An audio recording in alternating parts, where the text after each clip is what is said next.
J'aimerais vous donner quelques petits conseils pour réussir vos cultures en été.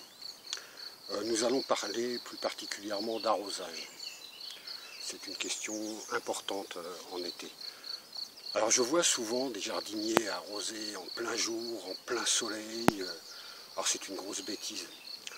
Tout d'abord parce que bon, si vous mouillez le feuillage, il risque de brûler ce feuillage.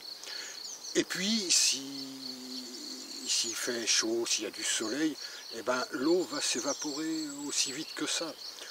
Donc l'arrosage ne sert pas à grand chose dans ces cas-là. Et puis ces mêmes jardiniers ou d'autres vont arroser tous les jours. Ils ont peur que leur culture manque d'eau et ils vont donc arroser.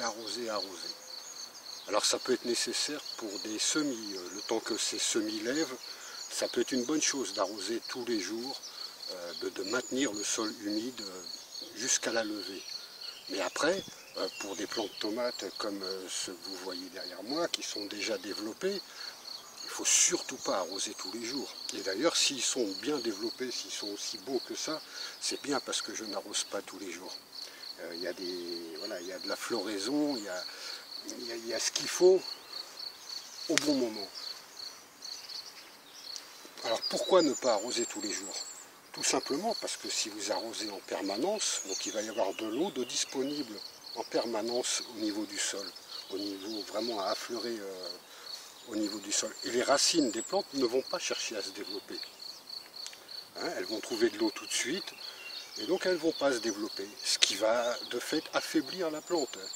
Elle ne va pas se renforcer, donc s'il y a du vent, des intempéries, elle va être très fragile.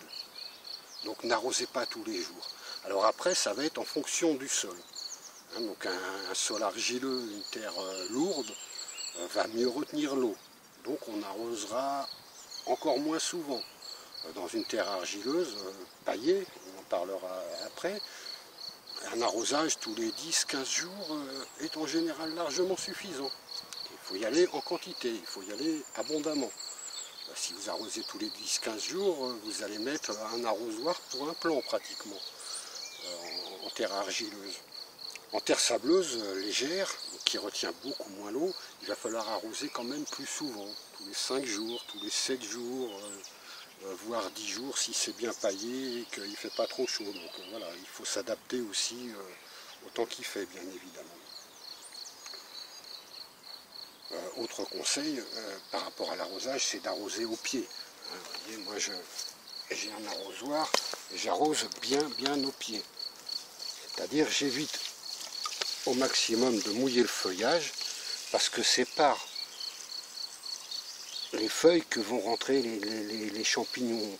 Enfin, vous allez maintenir une humidité sur les feuilles qui est propice au développement des champignons comme le mildiou. Donc n'arrosez pas les feuilles.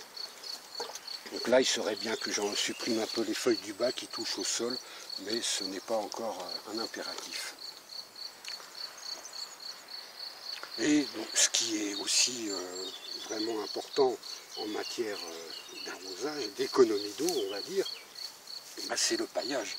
C'est un bon paillage, une épaisseur de matériaux végétaux, quels qu'ils soient. Alors là encore, à adapter au type de sol qu'on a, on n'utilisera pas forcément les mêmes matériaux dans un sol léger que dans un sol lourd. Et là c'est bien mouillé. Et là il y en a pour une semaine. Moi j'ai une terre sableuse, il y en a pour une bonne semaine avant que j'arrose à nouveau. Et donc au pied, paillé, tout va bien. Les plantes se développent comme il faut. Les racines vont chercher à se développer et on va avoir des plantes donc bien résistantes. Voilà, donc des arrosages espacés dans le temps mais abondants, le soir, éventuellement le matin, mais en tout cas pas en plein soleil. Le soir c'est le mieux parce que pendant la nuit, donc les plantes vont absorber tranquillement par leurs racines l'eau dont elles ont besoin et cette eau va se diffuser dans la plante. Donc c'est vraiment le mieux le soir. Le matin, bon, si le soleil arrive rapidement, ça va sécher aussi vite quand même. Mais c'est préférable en tout cas au plein soleil et au pied et avec un bon paillage. Et là, vous aurez déjà tout ce qu'il faut comme bonnes conditions, en tout cas au niveau de l'apport en eau adéquat.